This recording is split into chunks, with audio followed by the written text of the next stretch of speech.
അനന്തപുരി പുസ്തക വായനയുടെ തലസ്ഥാന നഗരിയായി മാറിക്കൊണ്ടിരിക്കുകയാണ്. ഏഷ്യയിൽ തന്നെ ഏറ്റവും വലിയ പുസ്തകമേള എന്നുള്ള നിലയിലേക്ക് നീങ്ങിക്കൊണ്ടിരിക്കുകയാണ് ഈ നമ്മുടെ പുസ്തകോത്സവം. മാത്രമല്ല, ജനപങ്കാളിത്തം കൊണ്ടും സഹകരണം കൊണ്ടും നിയമസഭയിലെ ജീവനക്കാരുടെ ആത്മാർത്ഥമായ സേവനങ്ങൾ കൊണ്ടും മികവിൻ്റെ കേന്ദ്രമായി വളർന്നുകൊണ്ടിരിക്കുകയാണ്.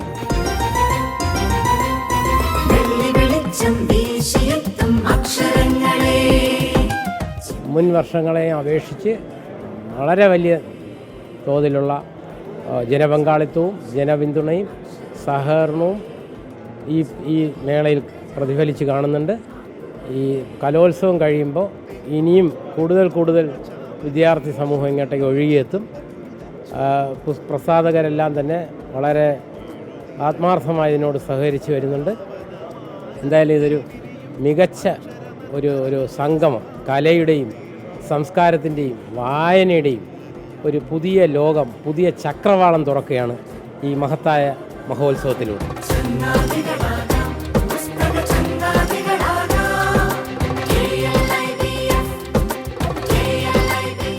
കേരള നിയമസഭയുടെ നേതൃത്വത്തിൽ ബഹുമാനപ്പെട്ട സ്പീക്കർ ഷംസീർ സാറ് ഇനിഷ്യേറ്റീവ് എടുത്തിറക്കുന്ന ഈ പുസ്തകോത്സവം സത്യം പറഞ്ഞ ഒരു അനുഭവം തന്നെയാണ്.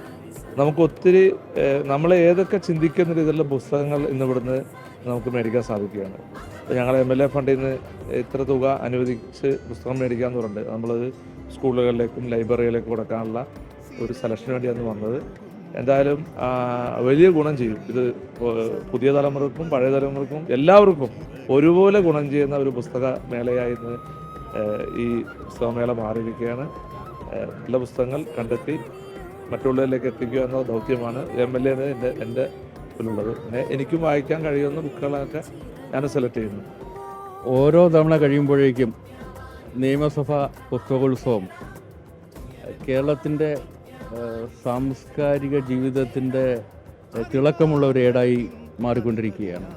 ഓരോ കലാലയങ്ങളിലും വിദ്യാർത്ഥികൾ പുസ്തകോത്സവത്തിൻ്റെ ദിവസങ്ങളെ കാത്തിരിക്കുന്ന അനുഭവം തന്നെ ഞങ്ങൾക്കുണ്ട്. വിദ്യാർത്ഥികൾ മാത്രമല്ല, ജീവിതത്തിൻ്റെ എല്ലാ മേഖലയിലുള്ളവരും നിയമസഭാ പരിസരത്തെ ഈ പുസ്തകോത്സവത്തെ അറിവിൻ്റെ ഉത്സവമായി ഇതുവരെ അനുഭവിക്കാത്ത ജീവിതത്തിൻ്റെ സന്ദർഭങ്ങളെ തിരഞ്ഞെടുക്കാനുള്ള ഒരു വേളയായി കാണുന്നുണ്ട്.